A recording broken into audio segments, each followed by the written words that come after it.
Hi hello అండి, welcome to Ram Kalamkari. Manufacturing యూనిట్లో ఏమేమి ప్రాసెస్ జరుగుతుంది, ఎలా జరుగుతుంది అనేది చూపిస్తున్నాను. కలంకారీ వెనుకున్న ప్రాసెస్, కళ, కష్టం అన్నీ చూపిస్తాను. క్లాత్ కటింగ్, సాల్వా, కరక్కాయ, డ్రైయింగ్, ప్రింటింగ్, బాయిలింగ్ ఇలా చాలానే ఉన్నాయి. మీరు మన స్టోర్కి డైరెక్ట్గా విజిట్ చేయాలనుకుంటే డిస్ప్లే అవుతున్న నెంబర్కి కాంటాక్ట్ అవ్వండి. హోల్సేలర్స్, రీసేలర్స్కి వాట్సాప్ లింక్ ఇస్తున్నాము. ఇంట్రెస్ట్ ఉంటే జాయిన్ అవ్వండి. మన పేజ్ని అసలు ఫాలో అవ్వడం మర్చిపోవద్దు. ఇప్పుడైతే మన మ్యానుఫ్యాక్చరింగ్ యూనిట్లో ఉన్నామండి. కటింగ్ ప్రాసెస్ ఎలా జరుగుతుంది చూడండి. ఇలా క్లాత్ కటింగ్ ప్రాసెస్ ఎలా జరుగుతుందో చూపిస్తున్నాను. ఇదంతా మన క్లాత్ బెయిల్ రూపంలో వస్తుందండి. ఇది 1000 నుంచి 1200 మీటర్స్ అయితే ఉంటుంది. అది సపరేట్ పీసెస్లా కటింగ్ అయితే వీళ్ళు ఇలా రెడీ చేసేసుకుంటున్నారు. ప్రతిదీ కూడా క్లాత్ మెజర్ చేసి, ఫ్యాబ్రిక్ అయితే ఫ్యాబ్రిక్, శారీస్ అయితే శారీస్ మీటరైజేషన్ చేసి ఇలా తీసుకుంటారండి మన వాళ్ళు. ప్రతి శారీని ఇలాగే మెజర్ చేస్తాము. షింకేజ్ ఉంటుందండి. రామ్ కలంకారీలో ఉన్న కస్టమర్స్కి ఎలాంటి ఇబ్బంది కాకుండా, బ్లౌజ్ పీస్ తక్కువ కాకుండా ఎక్స్ట్రా క్లాత్ తీసుకోవాలని ఇలా కట్ చేస్తున్నాము. నెక్స్ట్ ప్రాసెస్ వచ్చి కరక్కాయ పౌడర్ అండి. కరక్కాయ పౌడర్ చూసారు కదా, ఇది కలంకారీ ఇప్పుడు మీటరైజేషన్ చేసుకున్నాం కదా క్లాత్, ఆ క్లాత్ అంతా ఈ పౌడర్ ఇలా టబ్స్లో ఒక రోజంతా నానబెట్టేసుకోవాలి. వాటర్ వేసి నానబెట్టేసిన తర్వాత ఒక రోజంతా నానిపోయిన తర్వాత ఇది మీరు చూడండి, కొలిసి నానబెడుతున్నారు. ఎంతైతే నానబెట్టాలి అనేది ఇలా మొత్తం మిక్స్ చేస్తున్నాడు, కలవట్లేదని. ఇలా మిక్స్ చేస్తున్నారు కదా, మిక్స్ చేసేసి అలా ఉంచేస్తారు ఒక రోజంతా. డే టైం మొత్తం అయినా ఉంచుతారు, నైట్ మొత్తం అయినా ఉంచుతారండి.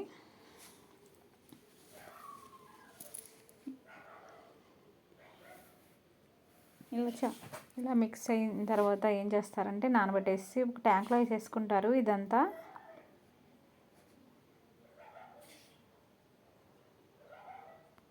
కరక్కాయ పౌడర్ ఉంది కదండి, చూసారు కదా, ఈ టబ్స్తో తీసుకొచ్చి క్లాత్ తీసేసుకుని ఇలా వడపోస్తున్నారు. ఆ చెత్త అంతా బయటకు పడేసేస్తారు. ఇంకా అది కరక్కాయ పౌడర్ కదా, దిగదు తొందరగా. ఇలా చేసేసుకుంటారు. చాలామంది అయితే మనుషులు కావాలండి దీనికి, ఎక్స్పీరియన్స్ ఉండాలి, అందరూ చేయలేరు. చూసారు కదా, ఆ కరక్కాయ పౌడర్ అంతా వేస్టేజ్ అంతా బయట పడేసేస్తారు. ఆ టబ్స్లో ఉన్నదంతా కొంచెం కొంచెంగా తెచ్చుకుని ఆ ట్యాంక్లో వేసుకుంటున్నారు. దాంట్లో వాటర్ మిక్స్ చేసి మరీ వడపోస్తున్నారు. తర్వాత నెక్స్ట్ స్టెప్ వచ్చి ఆయన చూసారు కదా, నానబెడుతున్నారు పక్కన. ఇలా నానబెడతారు. నానబెట్టేసి ఒక్కొక్క క్లాత్ తీసేసి పిండేసి పక్కన పెట్టేసుకుంటారు. తర్వాత చెరువు దగ్గర తీసుకెళ్తారనమాట. దాన్నే సాల్వా ప్రాసెస్ అంటారు. నెక్స్ట్ వచ్చేసి మొత్తం ఈ క్లాత్ అంతా చాలా ఉంది కదండి, ఇదంతా అయ్యేసరికి చాలా టైం పడుతుంది. ఇది ఒక్కొక్కటి ఇలా పెట్టేసి మొత్తం కుచ్చులు పెట్టేసి ఇస్తారండి. ఎందుకంటే అంతా కలవదని చెప్పేసి ఇలా ఒకరు మడత పెట్టి ఇస్తూ ఉంటారు. స్టెప్ బై స్టెప్ ఇలా చేస్తున్నారు చూడండి. చూసారు కదా, అంతా కలుస్తుందా లేదని ఎలా చేస్తున్నారు అనేది విడదీసి చూస్తున్నారు. ఇలా అయితే దీనికి మల్టిపుల్ పీపుల్స్ అయితే కావాలి. చూడండి ఎలా చేస్తున్నారు, చూసారు కదా. మనం చీర అయితే ఎలా చేస్తామో అలానే ఇలా పిండేసి పక్కన పెట్టేసుకుని చెరువు దగ్గర తీసుకెళ్తారండి. దాన్నే సాల్వా ప్రాసెస్ అంటారు. చూసారు కదా, చెరువు దగ్గరికి ఒక ఇనుపది పెడతారు. దానికి గట్టిగా తాడు కట్టేస్తారండి. ఎందుకంటే ఫ్లోయింగ్ వాటర్ కదా, ఒక చేతి నుంచి ఇంకొక చేతికి అలా మొత్తం 6 ఉంటారండి. ఇలా స్టెప్ బై స్టెప్ ఒకరి నుంచి ఒకళ్ళు కూడా మిస్ చేయరు. ఎందుకంటే దీంట్లో ఉన్న మొత్తం క్లీన్ అవ్వాలి కదా. తర్వాత వచ్చి ఈ ప్రాసెస్ చూడండి, ప్రింటింగ్ ప్రాసెస్ ఇలా చేస్తారు. నెక్స్ట్ స్టెప్ వచ్చేసి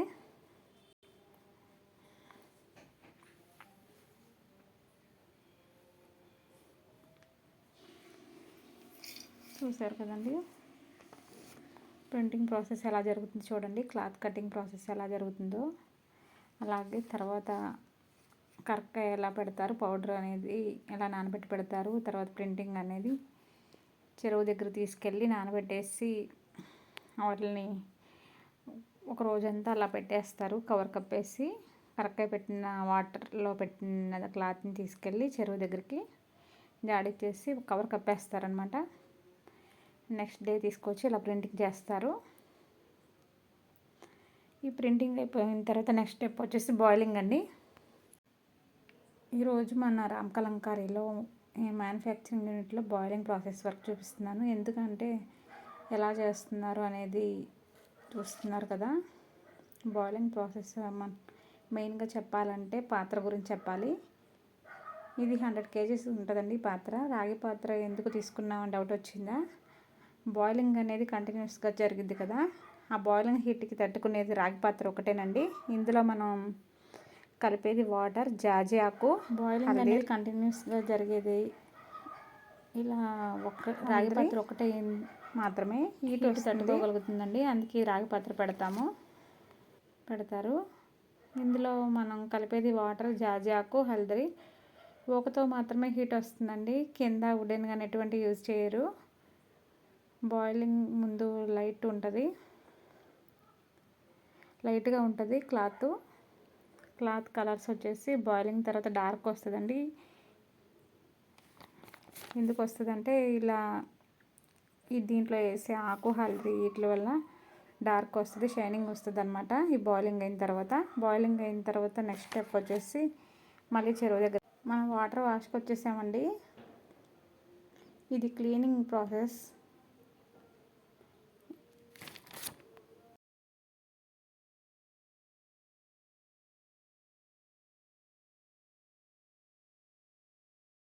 బ్యాలెన్సింగ్ ప్రాసెస్ వాషింగ్ అయిపోయిన తర్వాత నెక్స్ట్ ఇలా డ్రైయింగ్ అండి. ఇలా ఆరబెట్టేస్తారు. ఖాళీ ప్రదేశంలో ఇలా ఆరబెట్టేసారు, చూసారు కదా. కలంకారీలు ఏవైనా సరే ఇలానే చేస్తారండి. కలంకారీ ప్రాసెస్ మొత్తం చూసేసారు కదా.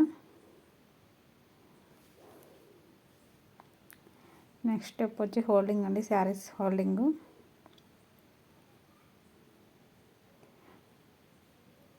శారీస్ మడత పెడుతున్నారు, చూసారు కదా.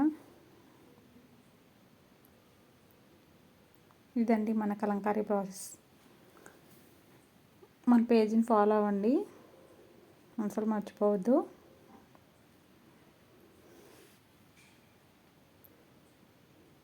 ఇలా హోల్డ్ చేసిన తర్వాత ఐరన్ పెడతారు. లోపల పేపర్స్ వేసి హోల్డ్ చేస్తారండి.